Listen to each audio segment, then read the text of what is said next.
This episode of MMA Nuts is brought to you by Nectar Sleep, the most comfortable bed possible. Save 33% off and get free shipping with code MMANUTS. Renew therapy.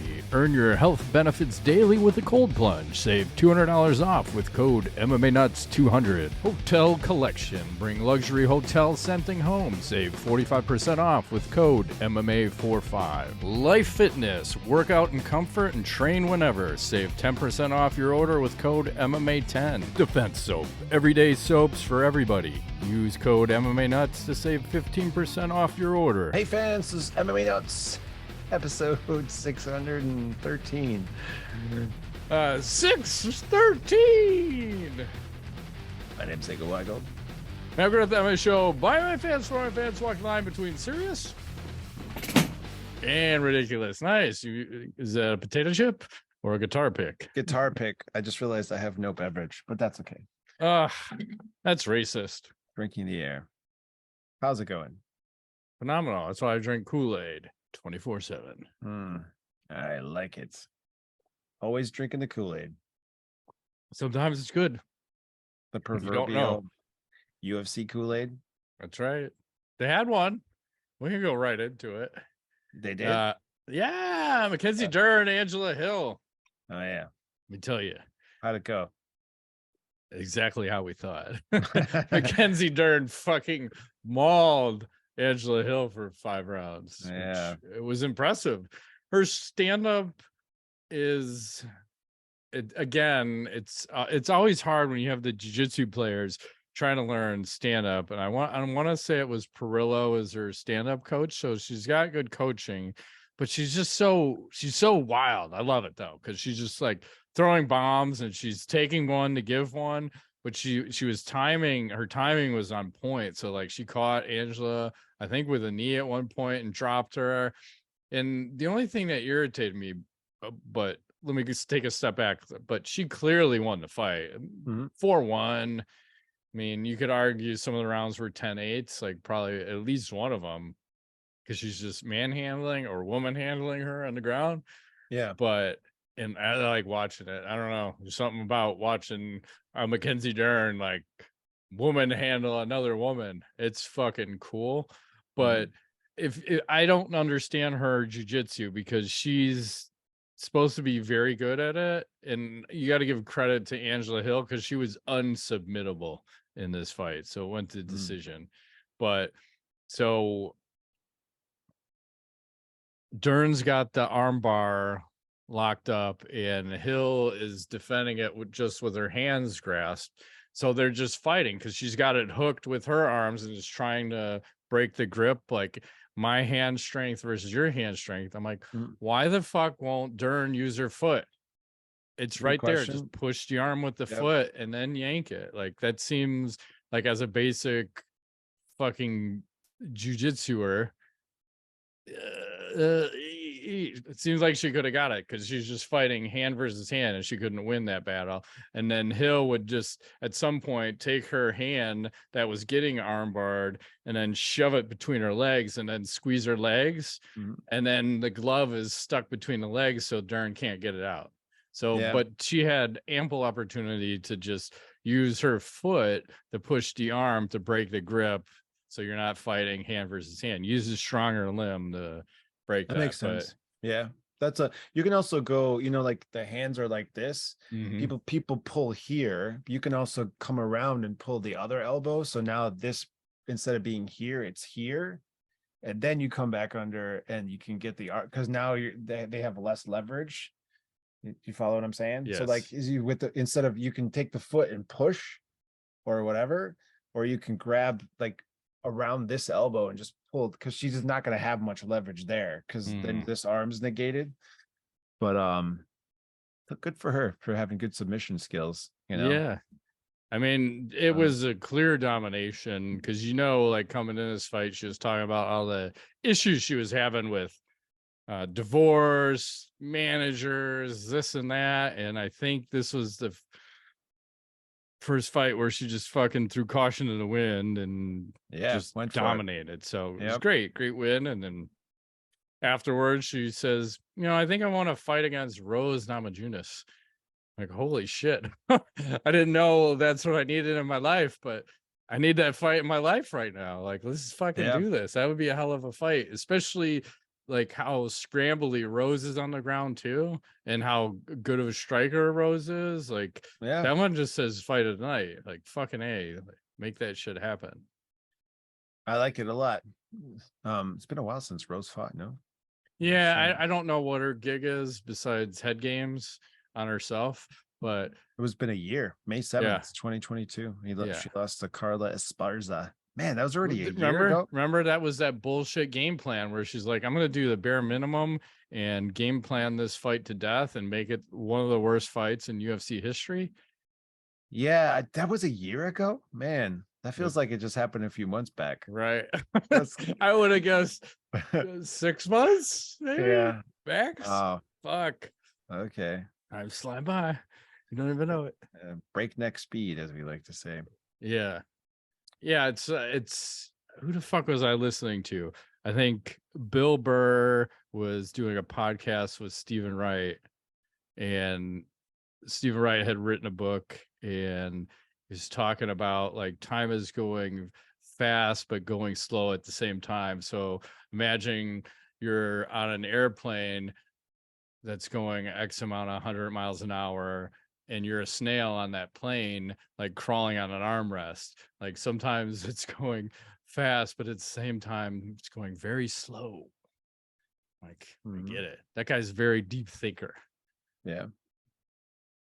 Fast but slow. That's right. And then slow but fast. I saw I saw Michael Johnson also got boarded KO. It was fucking brutal. I wish we could show it, but yeah, again, it's, you know, UFC is not kind to us posting clips. It's like every other organization, with the exception to some of the Russian ones, fucking copyright, motherfucker, copyright. I'm like, whatever, just let us post some shit. We're all having fun. Like, let's party.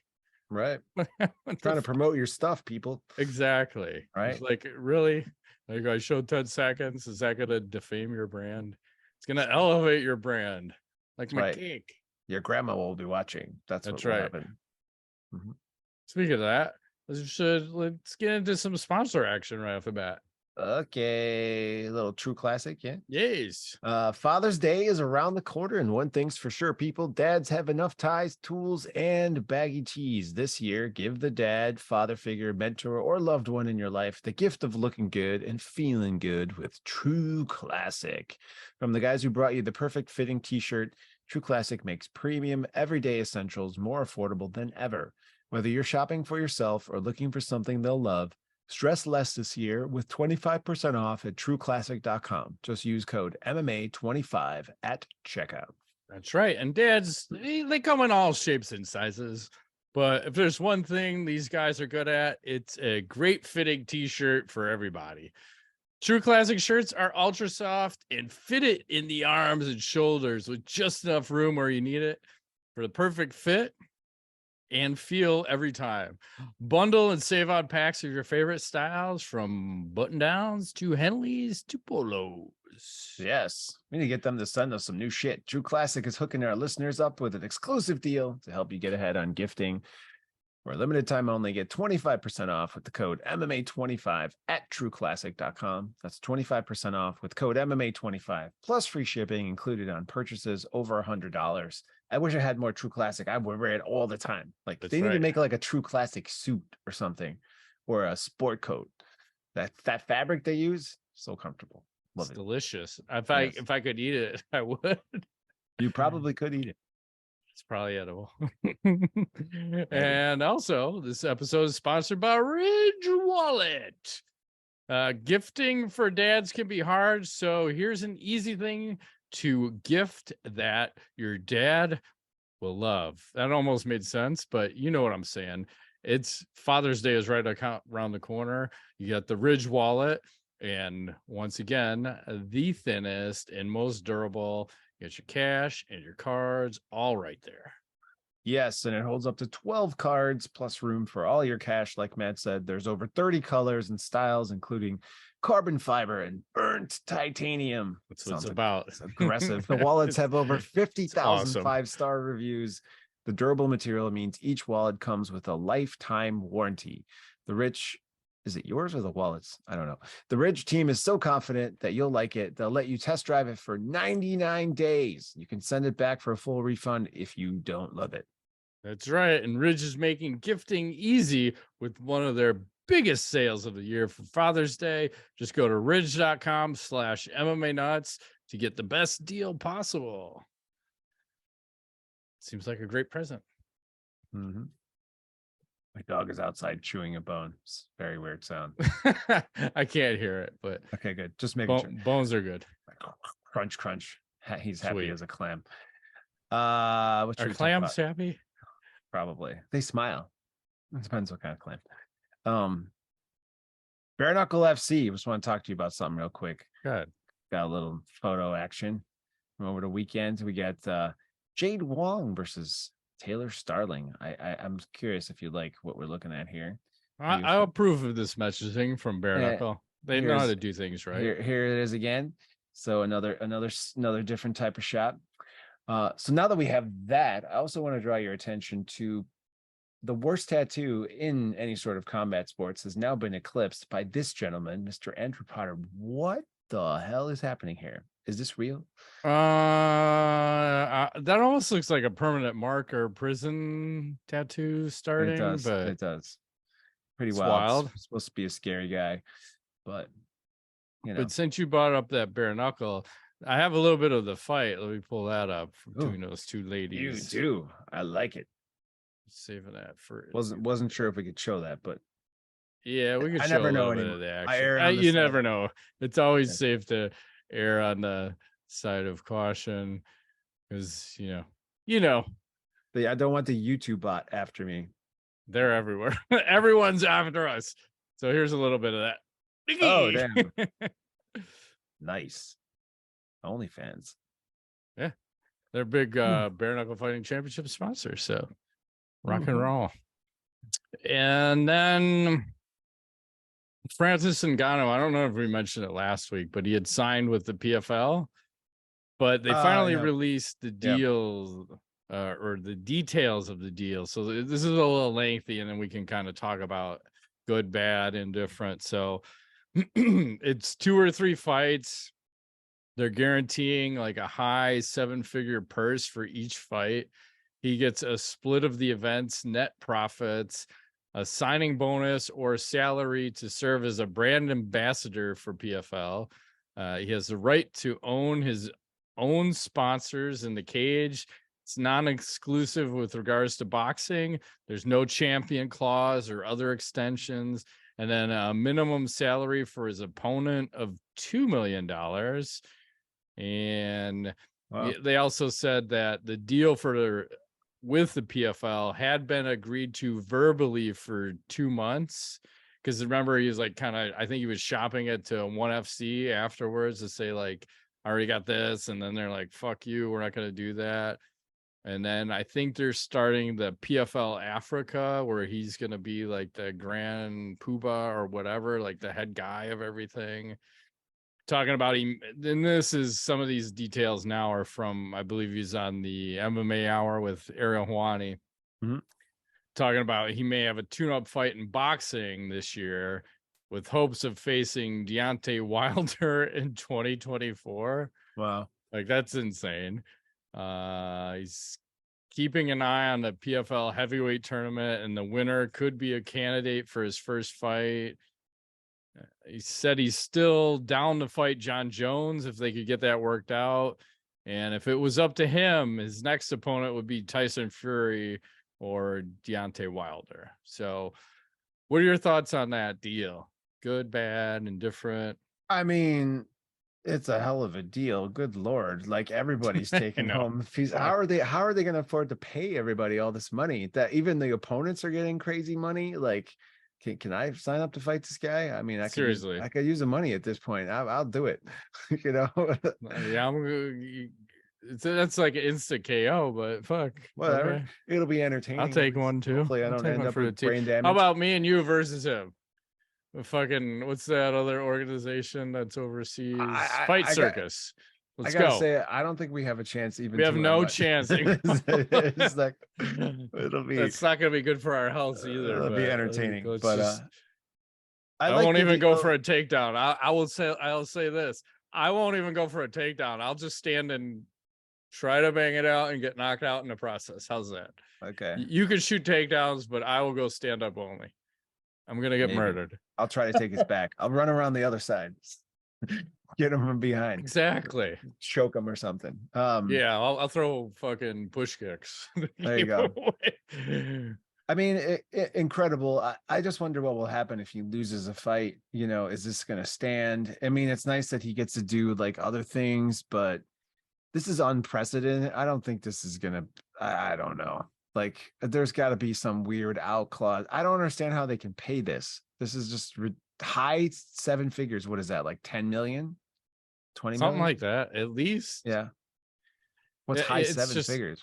Unsustainable though. 90 million, like Conor McGregor money. Like, I don't know. But again, they just don't have the talent right now to facilitate that kind of fight. Like, who? I think Ben Rothwell is like a free agent because he's kind of muddling in the BKFC and he's trying to throw himself in the ring. Like, I want some of the PFL action, but I'm just. Maybe that's the rub. They locked him up, but they can't get him a fight, so he's just gonna sit there. No, that's the UFC.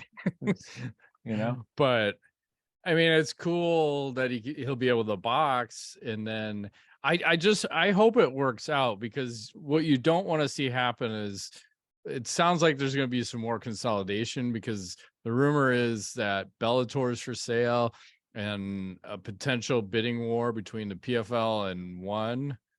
And you don't want to see Bellator get absorbed by one of these guys, but it sounds like they're on the block to be sold. But again, like, if this works and is successful, like, will we see an outflow of people from the UFC like following this model? I don't know if they're going to get what he's getting, but can you imagine a Conor McGregor leaving the UFC? Like, how much could he fucking get? Because he was always trying to get this kind of action out of the UFC. He wanted a piece of the pie, and they always told him no. But they let him go box, right? There we go. Conor versus Ngannou. Perfect. Fine, done. Let's do it. Everybody wins. Somebody wins. I don't know if it's Conor. It's Francis for sure, but yeah, it's just wild. I'm still trying to process this, because he's been sitting on the sidelines for almost a year. Yep. You know, and just you're in your prime right now and you're not fighting. You need to get a fucking fight, one or the other, even if it, like, what he's talking about, which makes sense. Like, if you're going to go into boxing, you should probably have a tune-up fight. But again, I don't know if that's good or bad, because what if his tune-up fight, he gets knocked out? What if his tune-up fight, he wins, but it's not very convincing? Because I think there's that allure of, like, when Conor did Mayweather, like, we don't know what he's going to look like. He's probably good or bad. So it's like that, not having a first fight may be beneficial. Just go right into the wolves. You can do that shit in your training camp. Like, bring the guys in. You don't have to have that first warm-up fight. Right. You're a fighter. You know what to do. Just fucking go right in. Like, take on Deontay or somebody. That's an insane fight, and I give Francis a 10% chance to win against a professional boxer. That's his odds. 10%. Too risky, I think. Way too risky.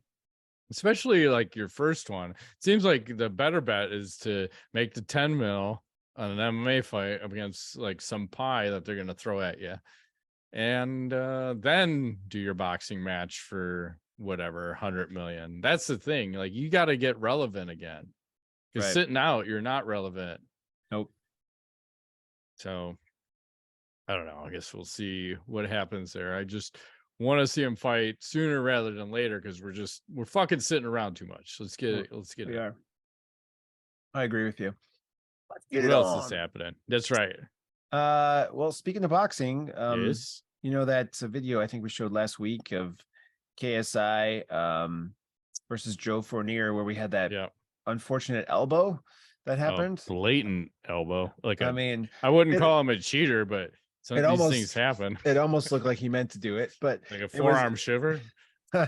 The PBA, Professional Boxing Association, just released a couple days ago statement. It says they are ruling this fight a no decision. So, you know, KSI still undefeated.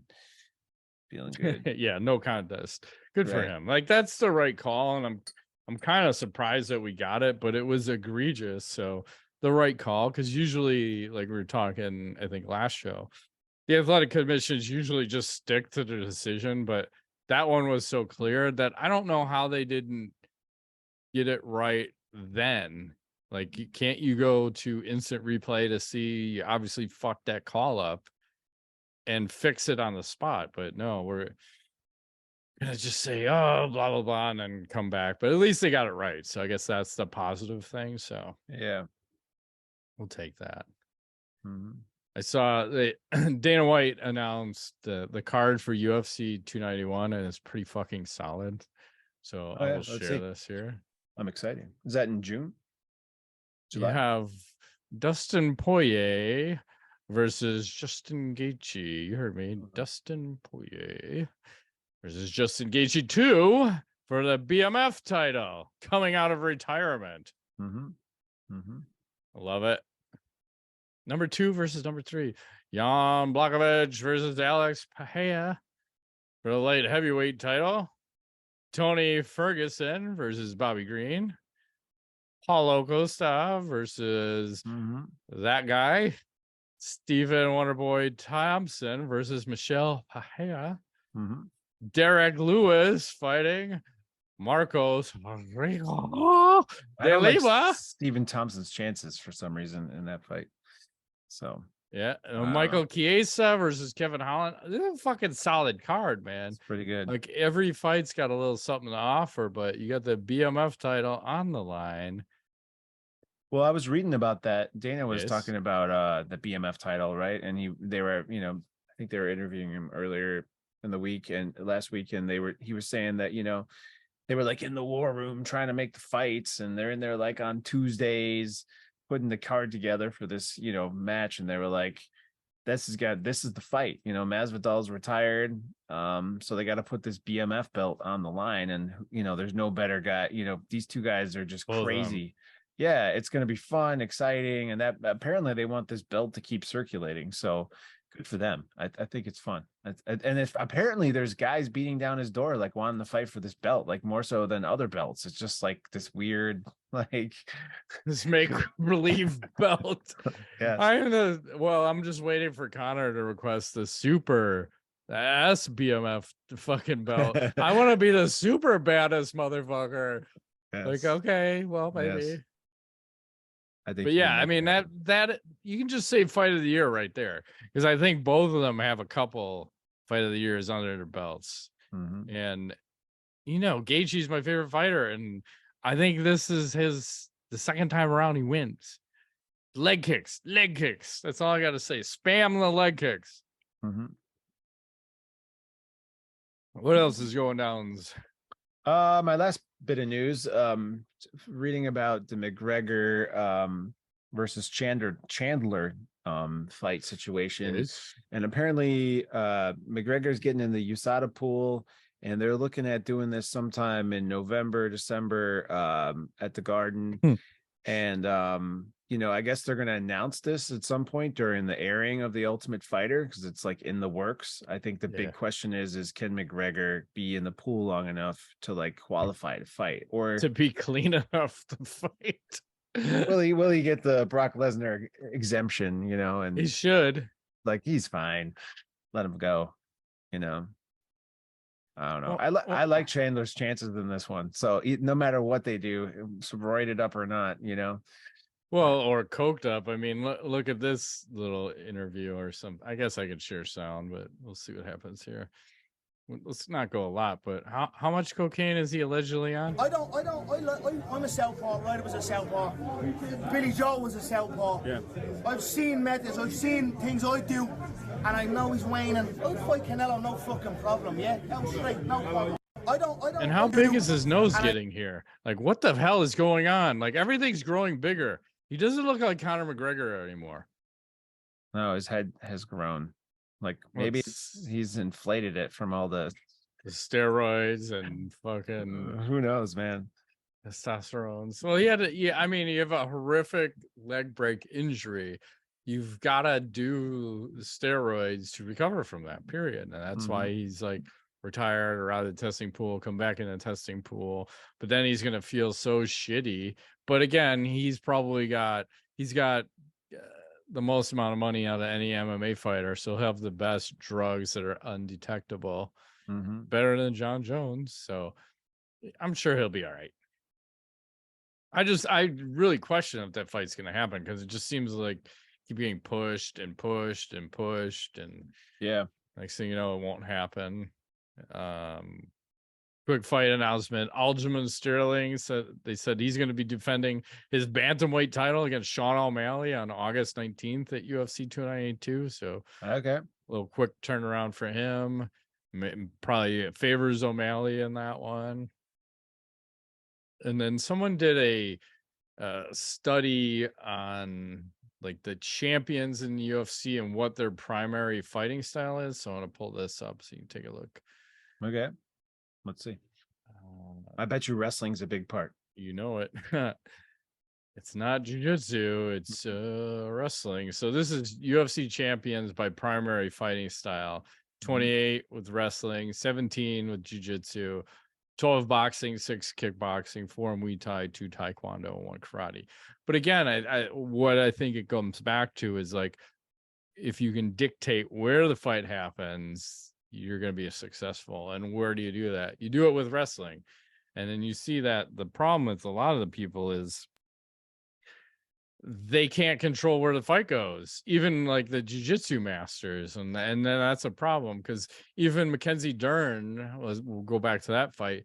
Like she had a couple throws, but she like overthrew Angela and then ended up on bottom because she went too far with the throw. Like, that's crazy. She did it twice in that fight. So, but again, you have to credit Brazilian jiu-jitsu with sharing not their technology, but their martial art with the world, because if they don't share that, they're just fucking murdering everybody. But if they didn't teach everybody, then does the sport even evolve? Because it was style versus style, and they were willing to train certain people, but not some. Because even like I told you in 94, when I was out in California training with jiu-jitsu, I was having one-on-one sessions with some of the Machados, who are the cousins to the Gracies. And when I was in their studio doing one of the training sessions, they were telling me like how Ken Shamrock had come in, because they were showing me in a magazine. I'm like, I know who the fuck that guy is. Like, yeah, this guy came in and wanted to train with us, and like we just kept choking him fucking unconscious. But we didn't teach him shit. Yeah. I'm like, yeah, fuck yeah, I love it. But then at some point they realized like we gotta fucking make money, and we gotta like train and pass this on to like a whole nother generation. So yeah, without them, this doesn't go anywhere. True. They started the whole thing, right? But wrestlers are also killing the sport. So yes, they are. You know, you can. I wish people would be more like a Michael Chandler with the wrestling, or a Justin Gaethje. You can be fucking very good with it. Chuck Liddell, right? Use it as defense to keep it standing, right? Yep. Or if you're going to the ground, work for the submission. Because even with the Dern fight, I wasn't upset with her going for the submissions. It's like a Charles Oliveira on the ground. He's fucking working to finish you. Like, that should be the goal of the fight. And I never feel like wrestlers do that. Like, they're just kind of hanging out, controlling. Randy Couturing you to death. Yeah. So that's a wild stat, but you can see the trend and where it's going, and it's fucking hockey sticking up for wrestling right now. I saw a little video of Tyson Fury doing a little light MMA sparring with Nick Diaz. Oh, nice. How'd that go? As you expect, it was like Randy Couture versus James Toney.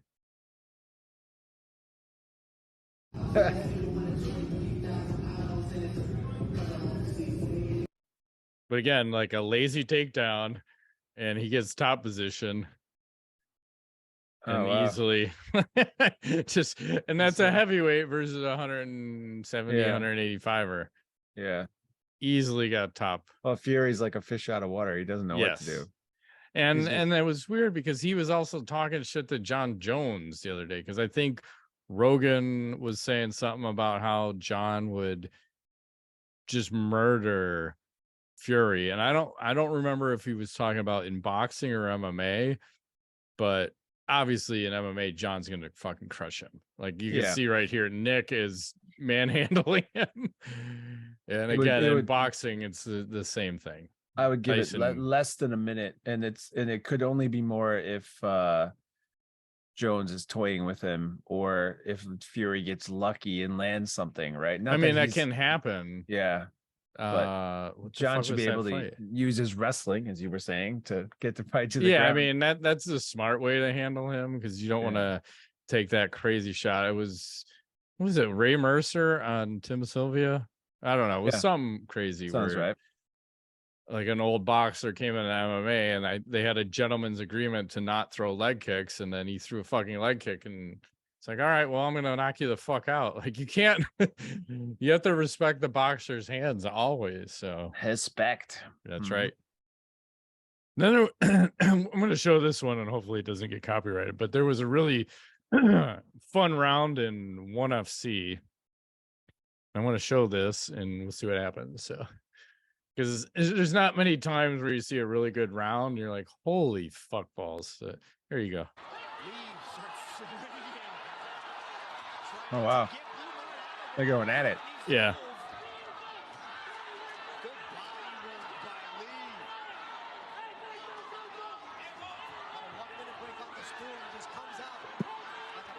This is truly going one way.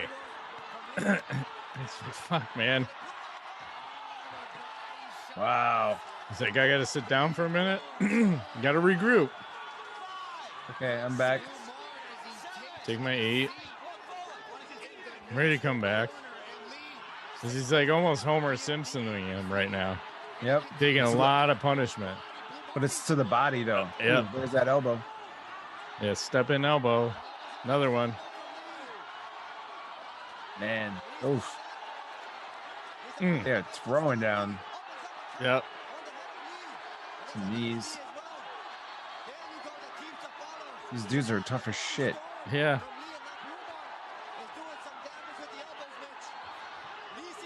Uh-oh. Uh-oh. The tide's starting.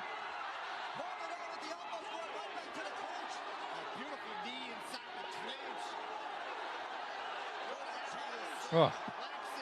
Wow. Oh.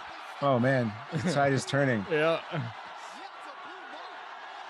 Oh, that's bad. Oh, no. Yep. The other guy punched himself out. Oh, wow. What a turnaround. Yeah. Well, you get the gist. Like, that's fucking fun as fuck. Does he come back? I don't know. It's kind of fun though. Oh, man. That was pretty aggressive. I like it. Yeah. So we had that going on. We had a cool walk-in the other day. I believe this is Russia. Hardcore FC. I'm just going to say Russia. I don't know where it is. Okay. Oh, wow. We have fucking Freddie and Jason and your walk-in. That is cool. And then I think Freddie ends up cornering the guy. While he's still wearing the mask? Yeah. Nice. That's not creepy at all. No. Just fucking, sure, Halloween shit on, man. Halloween starts early in Russia's. Apparently so. Do a little KO of the week. Yes, I'm ready.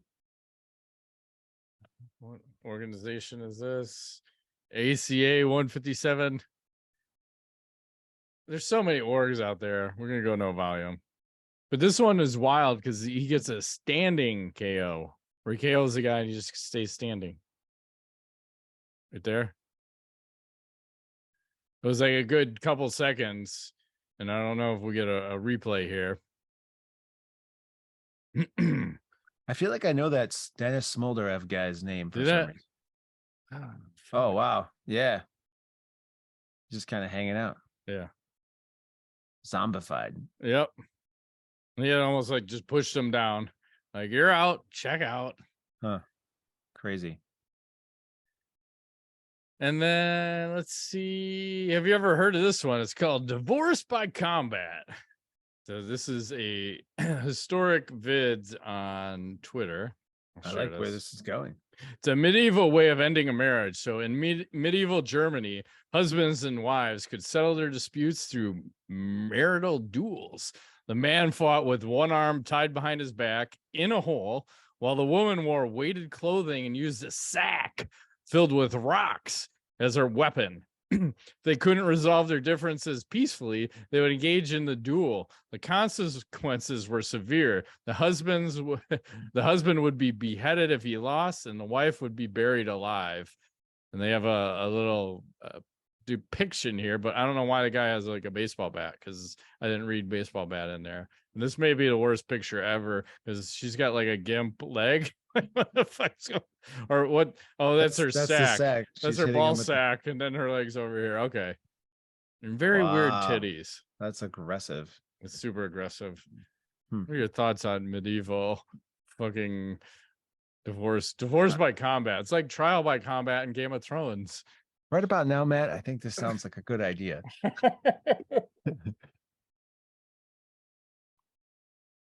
I can support this messaging.